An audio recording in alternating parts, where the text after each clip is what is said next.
Olá, o meu nome é Leonor e sejam bem-vindos ao Adastra.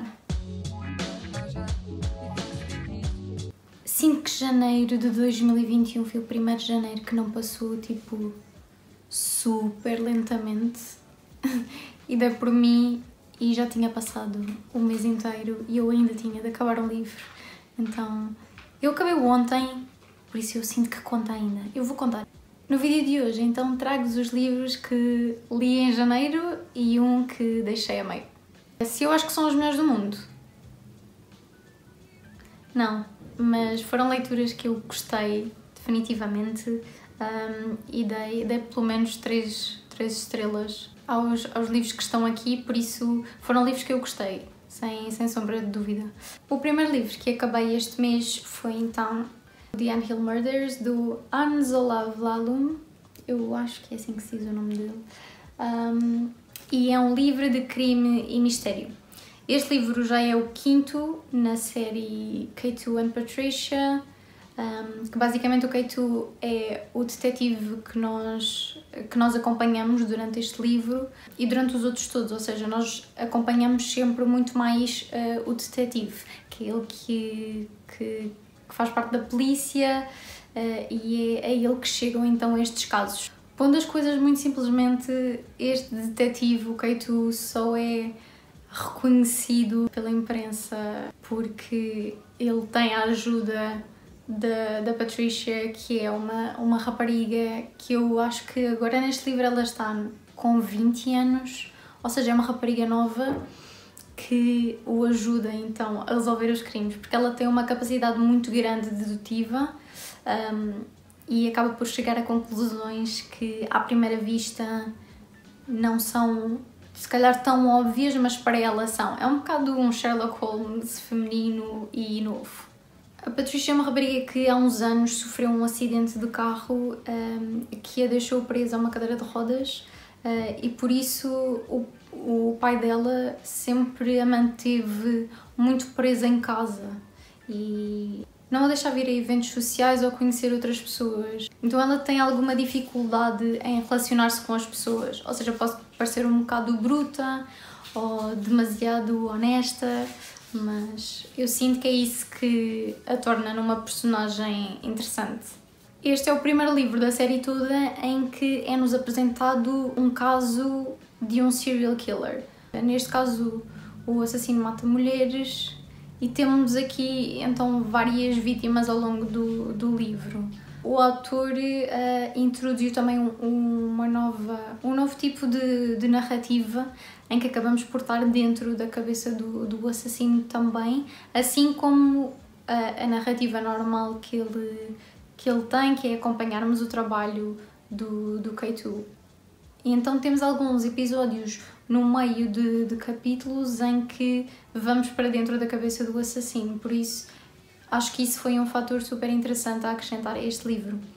Sobre o que eu achei do livro, como temos obviamente mais vítimas, temos mais personagens e o leque de personagens deste livro é mesmo grande e às tantas temos vários plots a acontecer e várias histórias a acontecer e várias pistas a seguir. Ou seja, em termos realistas está correto, porque era o que aconteceria se acontecesse na vida real, que morre uma pessoa e vai-se entrevistar todo o círculo de amigos e familiares, então faz isso, mas neste livro, ou em livro, fica um bocado confuso e há muitas personagens e às tantas já não sabemos quem é quem e não acabamos por criar nenhuma relação assim muito especial com essas personagens. O processo em si de investigação é credível, mas é um bocado seca por vezes. Eu não sou uma pessoa de ler romances, eu gosto mais de ler romance dentro de outro estilo, ou seja, tipo romance em fantasia, romance em crime e mistério, romance em ficção histórica. Se um romance tem um certo peso numa história, obviamente que vai fazer diferença se estiver bem ou mal escrito. Neste caso, como é que eu explico? O par principal não é do meu agrado. A relação parece forçada, não é natural e todas as interações deste par acabam por ficar muito aquém, o que é triste porque o par é referido várias vezes ao longo do livro, então cada vez que aparecia qualquer cena com os dois eu ficava sempre, socorro, tirem-me daqui.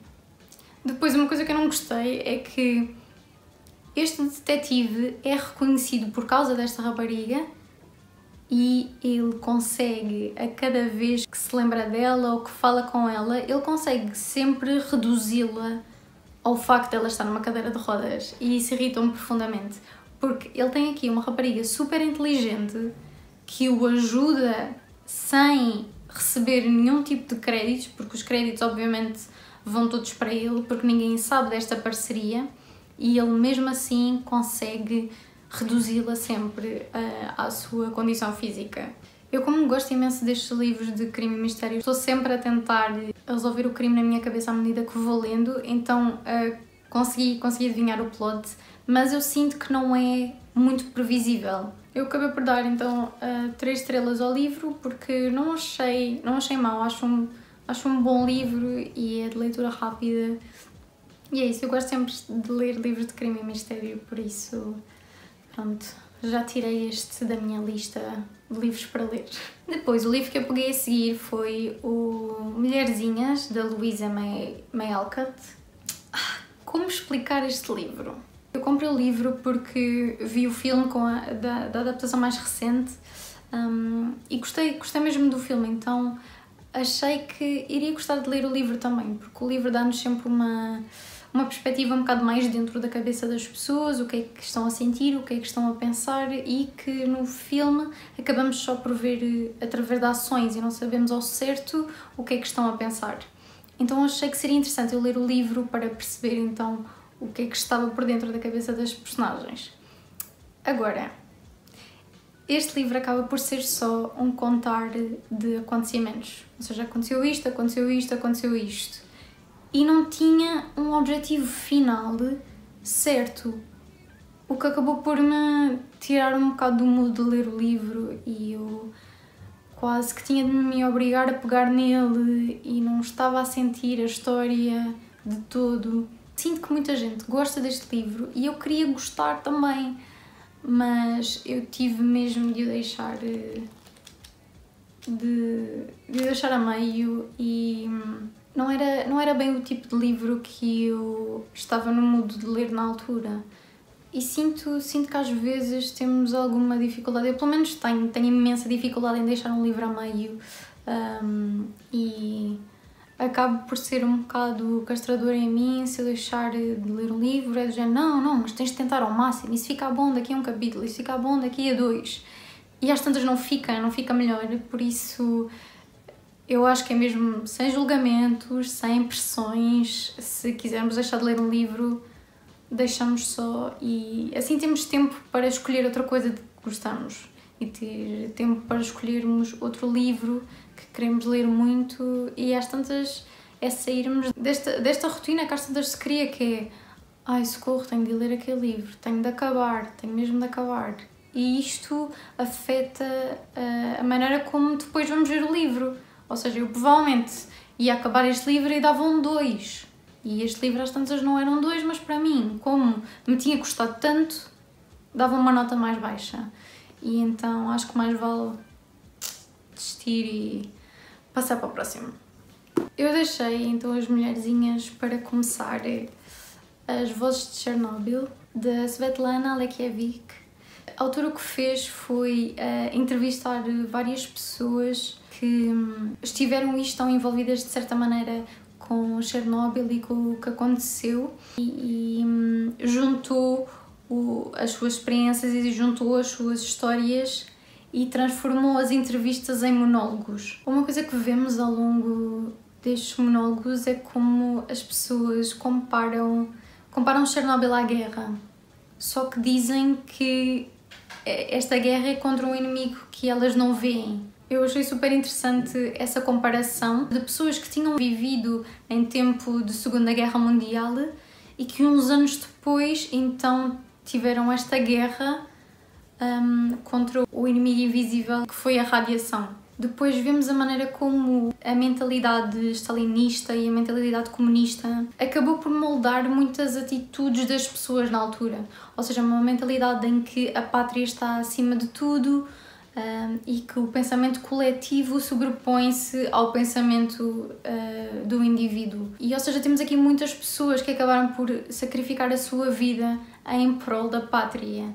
Então temos, por exemplo, muitas mulheres a realmente pôr isso em questão, de a vida do meu marido valeu alguma coisa no final. Muitas destas pessoas tiveram direito a medalhas e tiveram direito a muito dinheiro, e às tantas eram coisas que, ao fim e ao cabo, nunca iriam valer uma vida.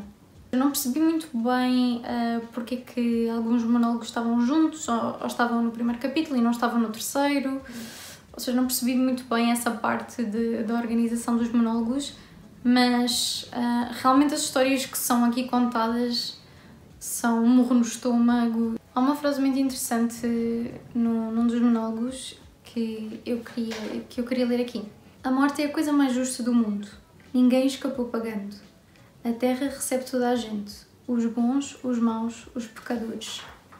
À parte disso, não há nenhuma justiça nesta vida.